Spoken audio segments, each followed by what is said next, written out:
அதிர்ஷ்ட தேவதையும் அறிவு தேவதையும் ஒரு நாள் தங்களுக்குள் யார் பெரியவர்கள் என்று வாக்குவாதம் பண்ணிக் கொண்டிருந்தார்கள்.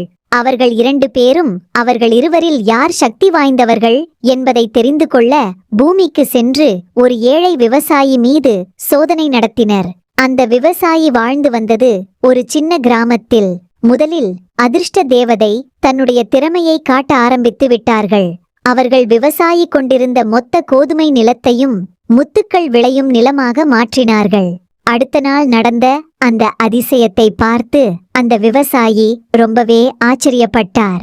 நான் இந்த மாதிரி ஒரு விஷயத்தை இதுக்கு முன்னாடி பார்த்ததே இல்லை என்றார் அவர். அதே நேரத்தில் அந்த வழியாக வந்து கொண்டிருந்த மகாராஜா முத்துக்கள் விளையும் அந்த நிலத்தை பார்த்து ஆச்சரியப்பட்டார்.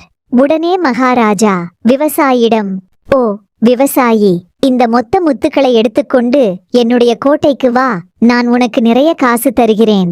அது மட்டுமல்ல, என்னுடைய மகளையும் உனக்கு திருமணம் செய்து வைக்கிறேன் என்றார். அதற்கு அந்த விவசாயி சொன்னார், மகாராஜா, இந்த மாதிரி வாய்ப்பு கிடைக்க நான் மிகவும் அதிர்ஷ்டப்பட்டிருக்கிறேன். இளவரசியை திருமணம் செய்த பிறகு முதல் நாள் ராத்திரி அந்த இளவரசி விவசாயி அருகில் வந்து உட்கார்ந்திருந்தார். அப்போது திடீரென்று அந்த விவசாயிக்கு ஒரு அரக்கி ஒருவரின் அருகிலிருந்து கொண்டு அவரை விழுங்கிய கதை ஞாபகம் வந்தது. அந்த இளவரசியையும் அரக்கி என்று நினைத்து கொண்டு அந்த விவசாயி கோட்டையை விட்டு அடித்து பிடித்து ஓடிக்கொண்டான்.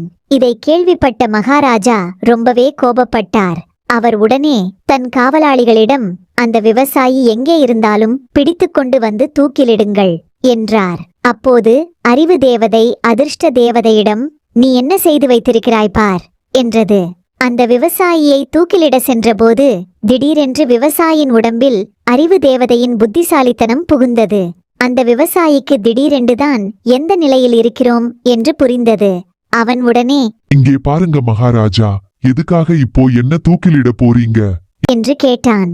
காரணம் தெரிந்த பிறகுதான் செய்தது எவ்வளவு பெரிய முட்டாள்தனம், அதிலிருந்து எப்படி தப்பிக்க வேண்டும் என்று அவன் யோசித்தான்.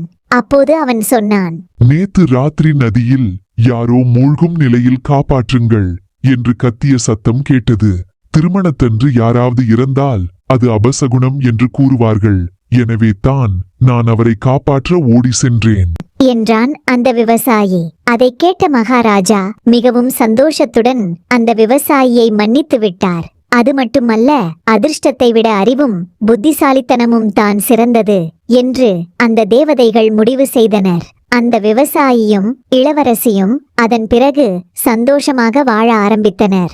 நீதி: புத்திசாலித்தனமே செல்வத்துக்கு பாதுகாப்பு. அதிர்ஷ்டத்தை விட புத்திசாலித்தனமே சிறந்தது.